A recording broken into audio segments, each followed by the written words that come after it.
y admito que este es un ejemplo que uso esos ejemplos de la Reina Valera porque es más clara la necesidad de hacer lo que estamos hablando en la formación, dar forma a una historia bíblica.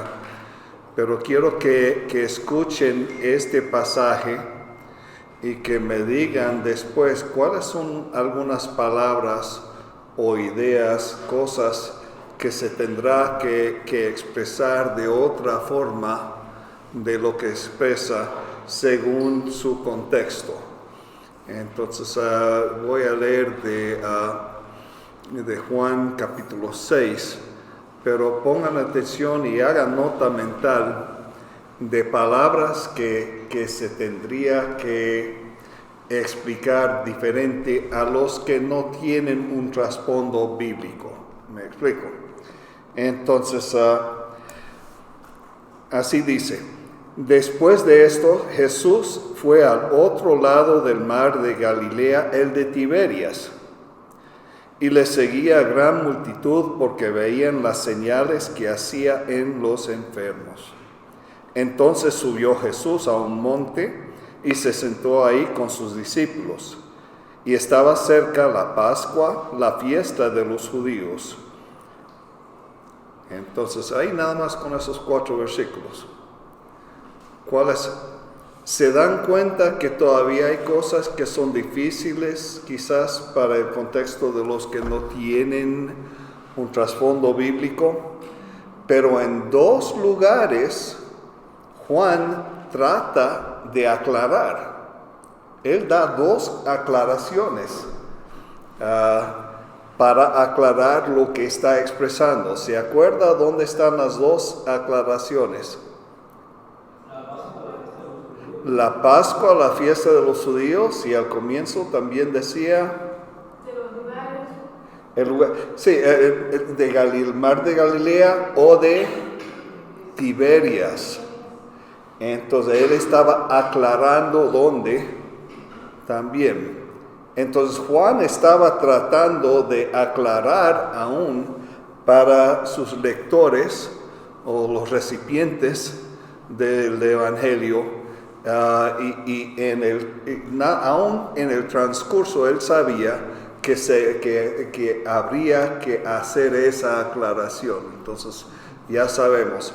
Muy bien, pero ¿cuáles son las cosas quizás que ustedes oyeron que quizás en un contexto en la cual está o ha trabajado, quizás no se va a entender sin más aclaración? Discípulo, sí, esa es una. Entonces vamos a aclarar o decir quizás lo que hemos estado usando sus seguidores más fieles.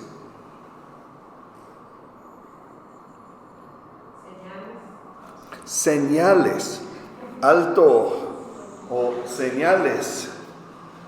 Entonces, entonces, ¿qué diríamos en vez de señales ahí para aclarar? Y hay lugares donde ellos usarían eso como algo ya entendible, pero ¿qué palabra, qué frase, qué expresión usaríamos en vez de señales? Sería como una prueba, pruebas. Pruebas de que él era.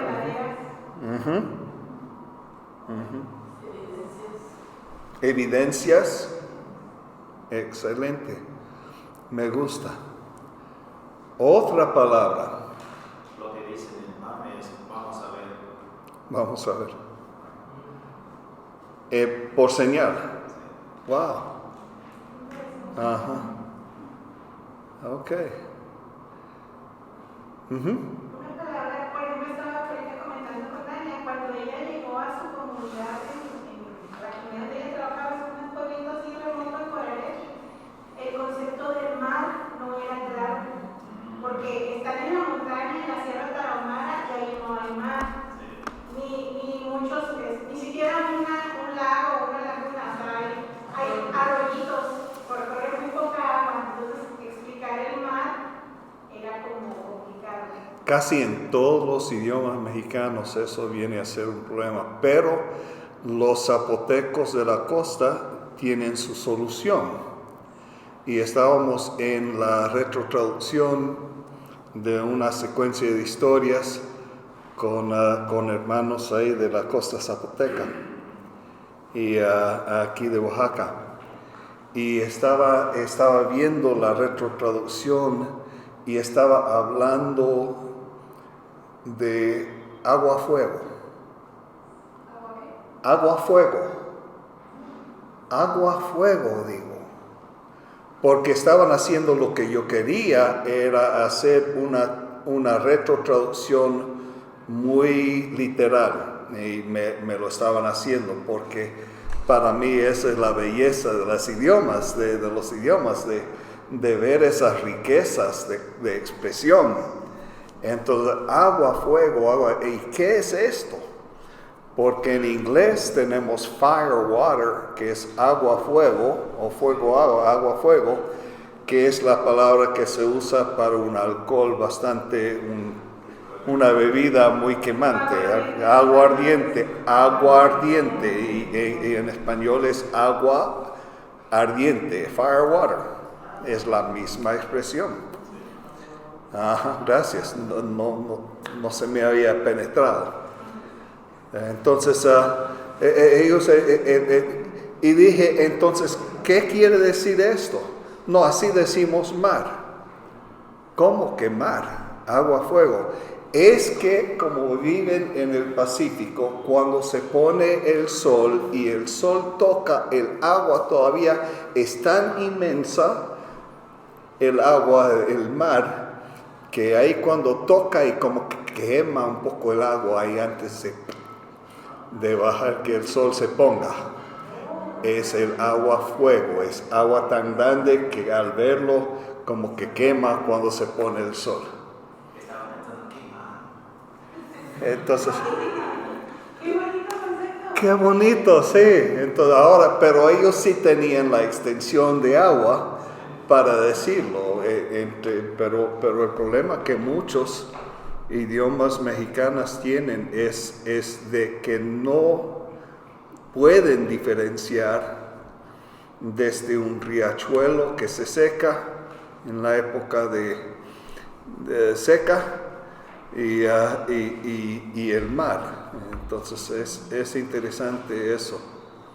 Y hay que tenemos que buscar esas soluciones. Muy bien, mar de Galilea, aún la palabra mar les va a costar. Hay otra palabra. Discutimos mucho para encontrar la manera de decir mar, aunque no está en este. ¿Por qué no hay agua? ¿Y por qué van a tener una palabra para mar? ¿Y cómo lo resolvieron?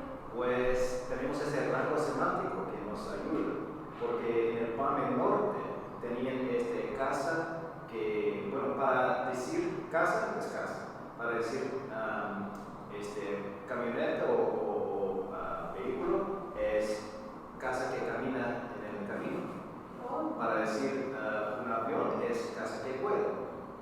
Entonces, ¿por qué no digamos casa que flota? Y nos dijeron, no podemos. Aunque los padres del norte decían, sí, eso es lo que decimos. Entonces, después de un año, decidieron, sí, podemos usar eso. Pero hubo un debate entre casa que flota y casa que nada. Entonces, decidieron que una casa que nada es hoy en día cuando tiene este motor. Y casa que flota es lo de...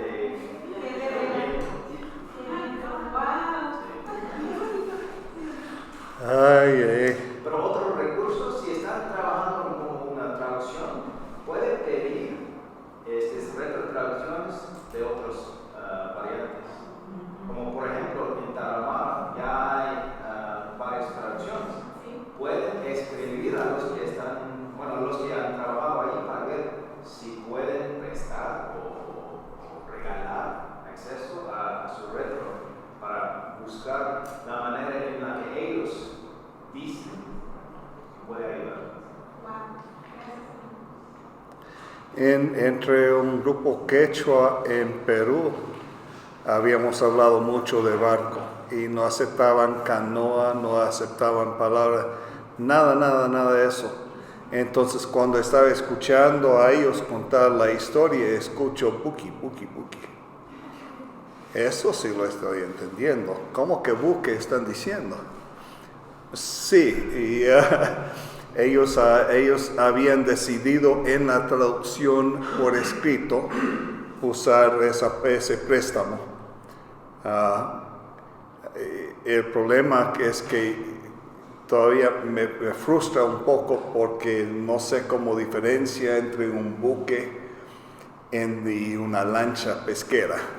Entonces, pero es cuestión de ellos habrán hecho todo el esfuerzo para expresarlo de la forma más clara, aunque yo no entienda. Hay otra palabra que a veces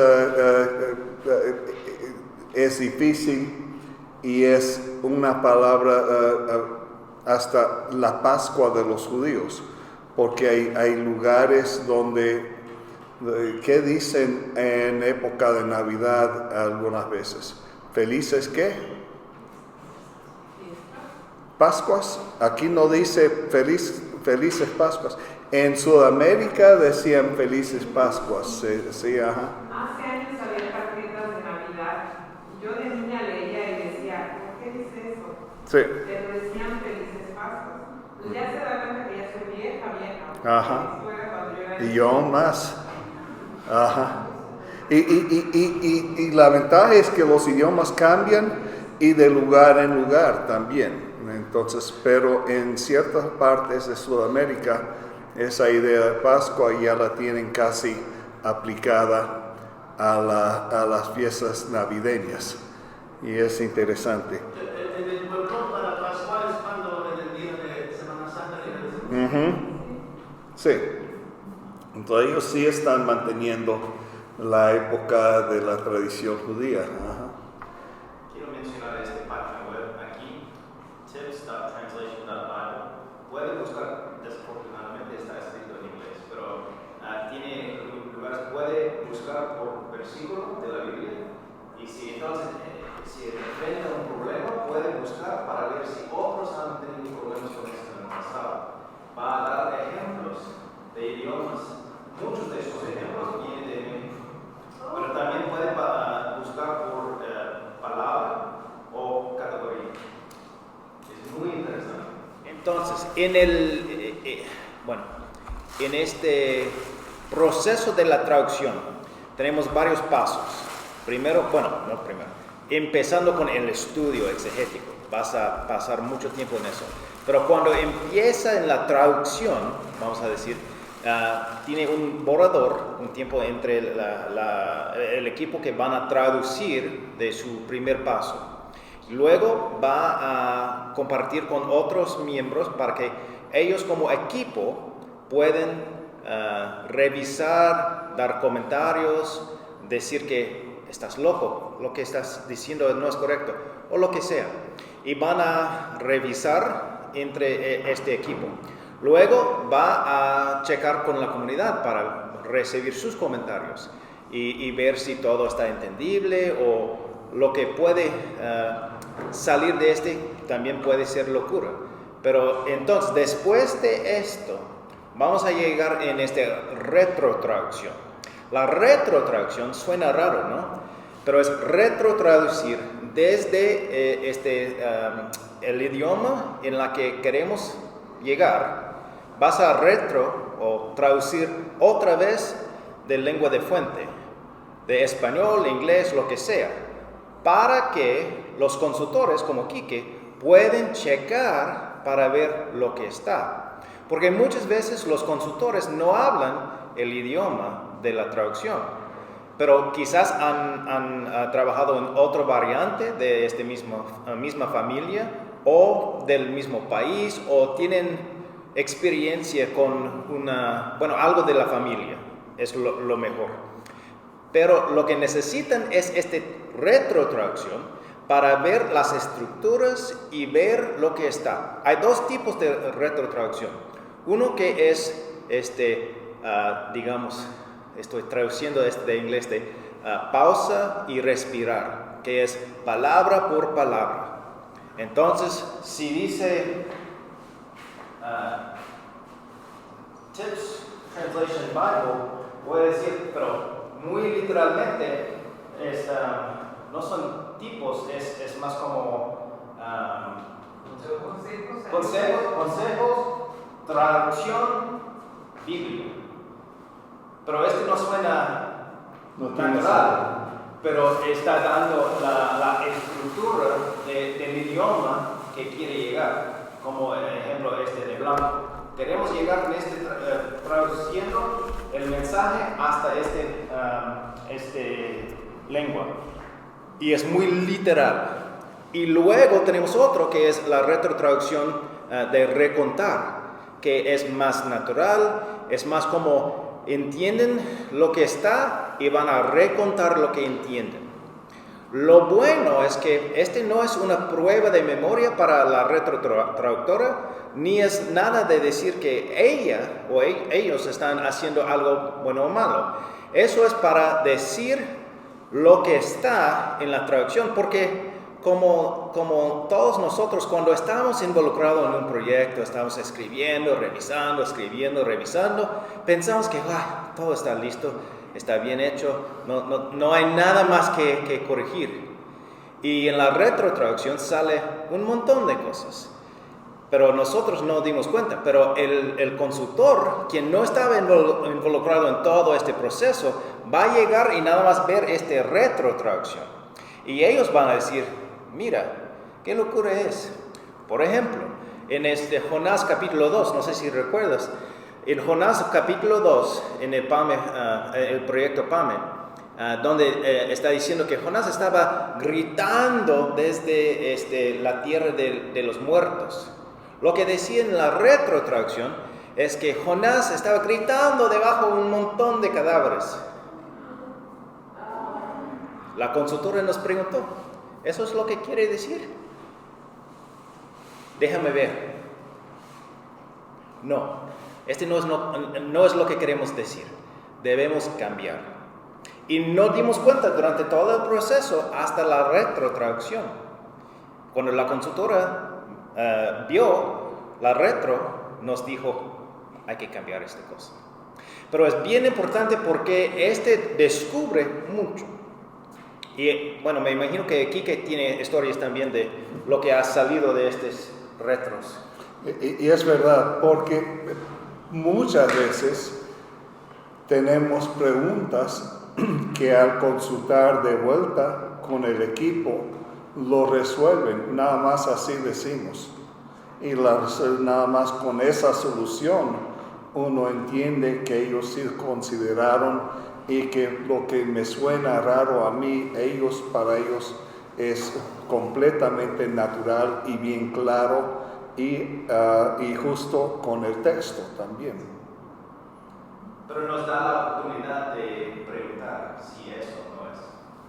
Entonces la traducción sería una técnica de validación de que la traducción es entendible, sí, que es lo que se quería decir. Sí. Sería básicamente eso. Me quedó claro. Y bueno, si su consultor habla el idioma, no tienes que hacerlo. Si son nativo hablante y pueden entender todo sin problema, no es necesario. Pero no tenemos muchos de ellos.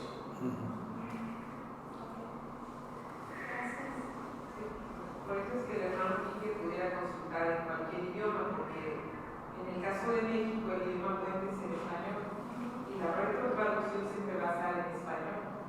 Entonces él, aunque no hablara pame, chinateco o lo que sea, podrá leer la retrotraducción en español y de ahí empezar a identificar preguntas a ver si está bien el concepto que pusieron. ¿Es eso? Y así es. Entonces ya entendieron esa parte. Y disculpe, yo tenía dado por sentado que eso era parte de lo que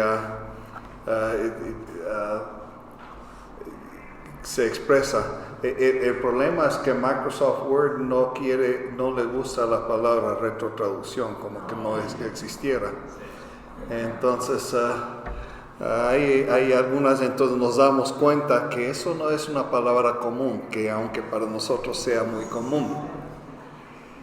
Entonces, otra palabra en capítulo 6 de Juan que he descubierto es la palabra monte. Porque en algunos lugares, ¿qué significa monte? En algunos es cerro, una loma, ajá. Y en otros lugares es lo que se corta en el campo. Ahí con mancha, ¿qué vas a hacer? Voy a cortar monte. Ajá. Entonces, donde ellos no usan, ellos quizás usan la palabra colina o loma en vez de monte. Entonces, para ellos, en algunos lugares donde no entienden, no usan el otro sentido de esa palabra como un cerro. Y como que Jesús se había parado sobre ahí donde habían estado macheteando un poco de monte y ahí estaba justo. Y esas son a veces limitantes de una extensión del vocabulario. No es que el idioma tenga problemas, sino que es el uso localizado de preferencia de diferentes palabras de un lugar a otro. Ok, entonces ya entendieron un poco. Entonces lo que van a estar haciendo es preparando su historia que les va a tocar para el viernes. Entonces tiene tiempo de considerar cuáles son las consideraciones, cómo va a expresar. Esta es una historia verídica, aun si esta es una historia que viene de la palabra de Dios o algo. Cómo van a consideración de palabras claves y palabras difíciles, y de considerar cómo lo va a expresar usando otras. Si va a tener, si es mejor de acortar un poco la historia, pero mantener o resumir cierta parte, si hay que quitar muchos nombres. Entonces, y en este caso estamos haciendo la diferencia porque estamos hablando de dos temas. Uno que son las historias bíblicas orales y otro que es la traducción bíblica oral, que no nos damos permiso a eso en la traducción, pero para las historias contadas, aprendidas, internalizadas, sí vamos a tratar de hacerlo de tal forma que el peso de memoria, la carga de memoria no sea tan pesada. ¿Me explico? Entonces, eso serían cosas de pensar al preparar su historia. ¿Está bien? ¿En qué versión la vamos a estudiar, hermano? La que a usted le guste. Aquí tengo NBI y PDT si quieren usar como base, o que se use la Biblia que usted trae o que está en su celular, la de preferencia. Y como digo, a veces consultamos diferentes traducciones para buscar si hay solución quizás más adecuada de un lado a otro. Muy bien, ¿entendieron? Muy bien. Entonces me gustaría, ahora sí vamos a usar, mejor sí, así para que no batallemos más. Estoy viendo PowerPoint, comunicación oral de las escrituras, empezando con slide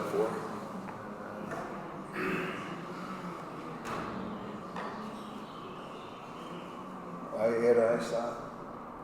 2023. Esa. We'll start with slide 4.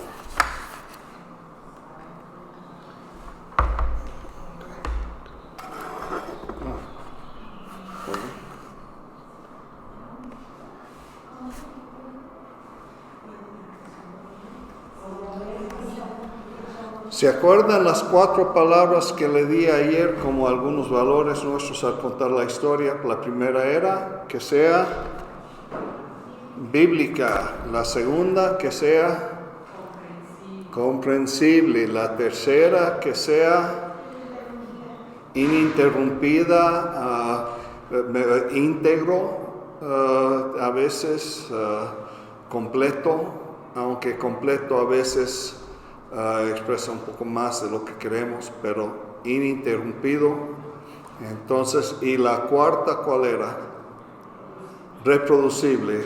Entonces, esos son valores que queremos en las historias bíblicas. La palabra irreproducible es como otra palabra. Que otro pueda contar. Ajá. Ajá. Entonces, entonces eso tiene 2 ideas. La primera idea, que no sea muy tan pesada la carga de memoria que nadie la puede aprender. Y la segunda es que nuestro valor es que al contar que por lo menos los creyentes se aprendan. Tenemos el deseo que ellos también se aprendan. Entonces parte de un discipulado en cierta forma, porque ellos se están preparando a hacer lo que estamos haciendo. Entonces queremos que lo que hagamos, que ellos lo reproduzcan en su tiempo. Entonces eso en corto es como preparar una historia y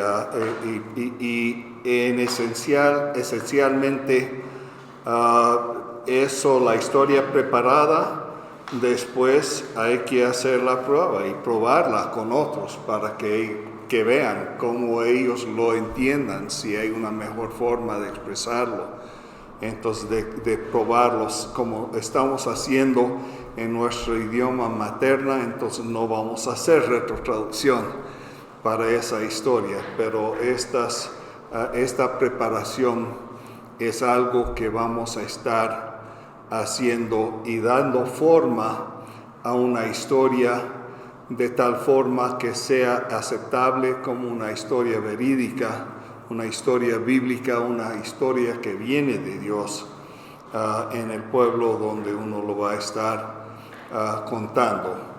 Entonces, pero cuando hablamos de la narrativa bíblica cronológica, estamos hablando y muchas veces hemos usado la palabra historias bíblicas orales, pero hemos tratado de la idea base es una secuencia de historias que estamos usando para evangelizar a las personas. Entonces no estamos hablando de una historia escogida al azar, sino que va a ser parte de una cronología o un arco histórico que expresa en sí lo que queremos que ellos entiendan de la Biblia. En Tajumulco, una de las situaciones era la cosmovisión de las personas, era una cosmovisión que ellos más que nada querían defenderse y que aliarse con los poderes espirituales. ¿Me explico?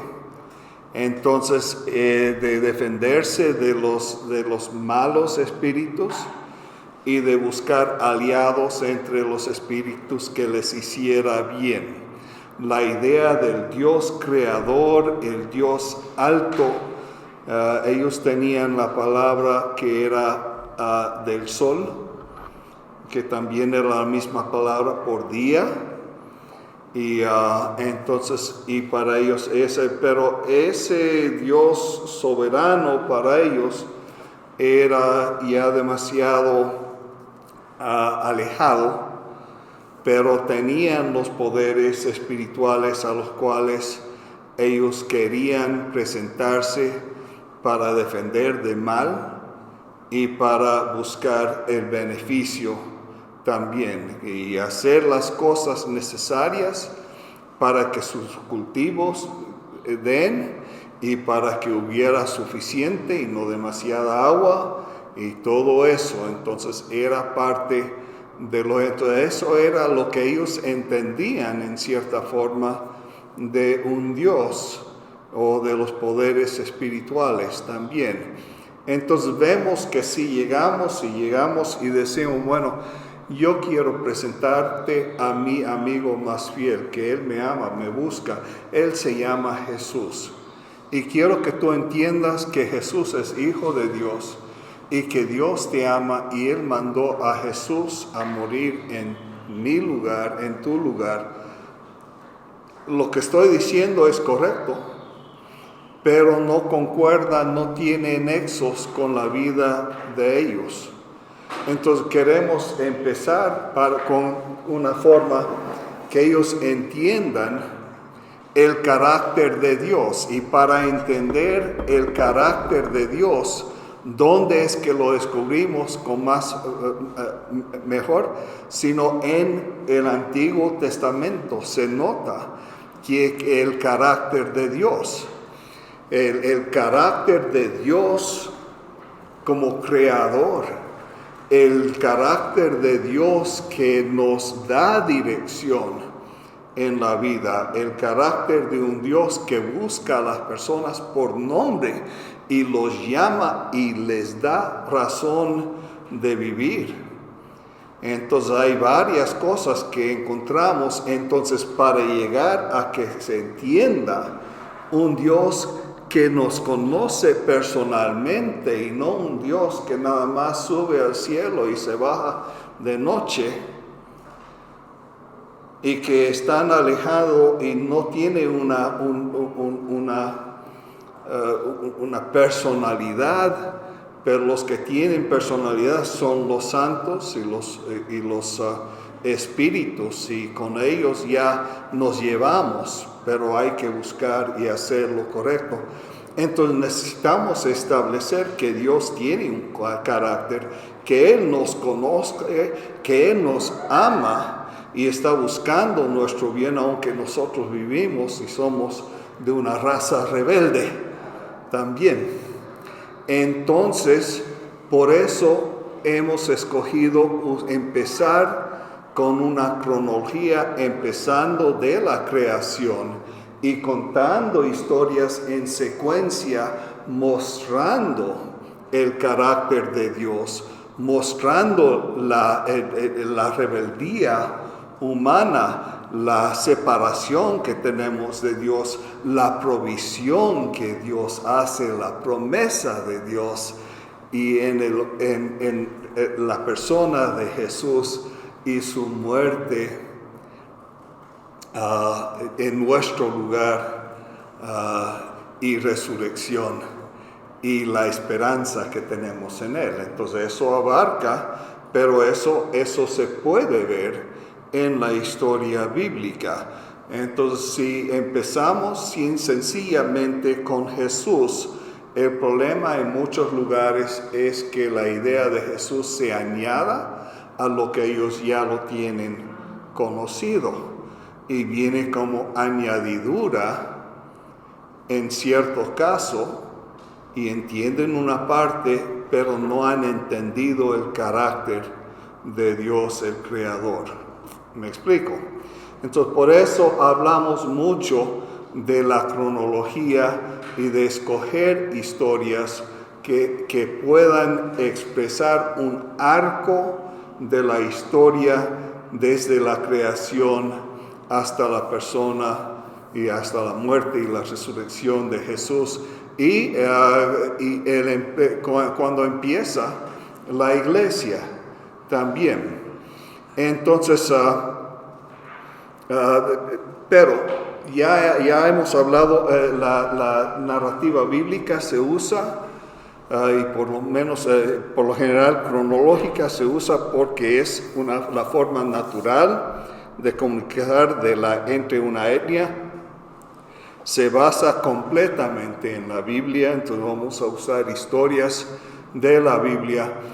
Una de las cosas que les diría que tengan cuidado cuando estamos hablando en un lugar donde estamos introduciendo estas historias por primera vez, es de que cuando nosotros hablemos, por lo general, que hablemos y contemos historias bíblicas y no otras ilustraciones y cuentos. ¿Me explico? Porque de otra forma confunden lo que estamos diciendo y nos separan de lo bíblico y de lo demás. Entonces muchas veces en la predicación expositiva, en la predicación bíblica tradicional, muchas veces expresamos,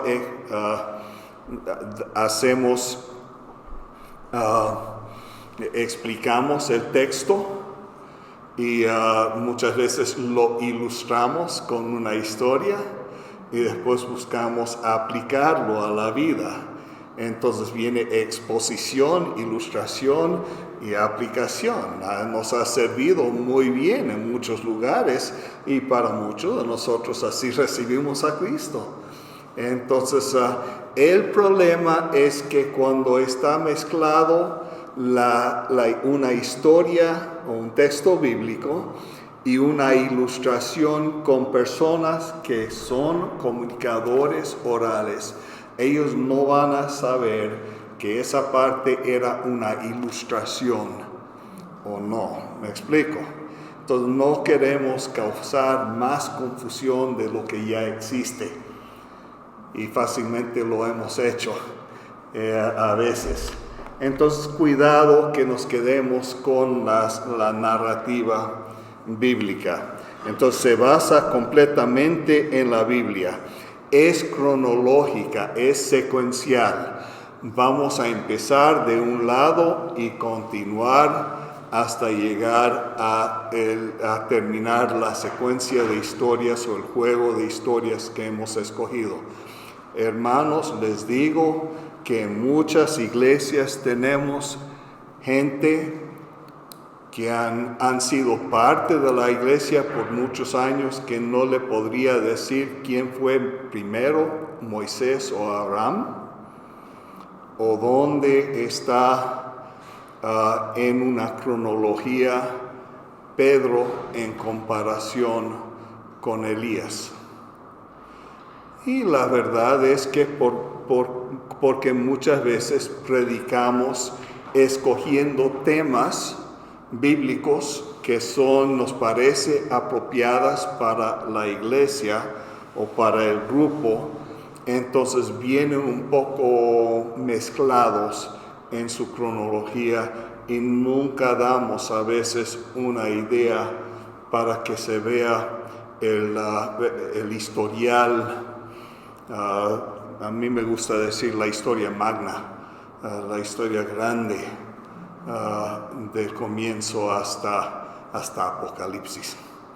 Entonces lo es cronológica y secuencial. Hay razones a veces de quebrar eso, pero por lo menos en una secuencia de historias básicas vamos a quedarnos en eso.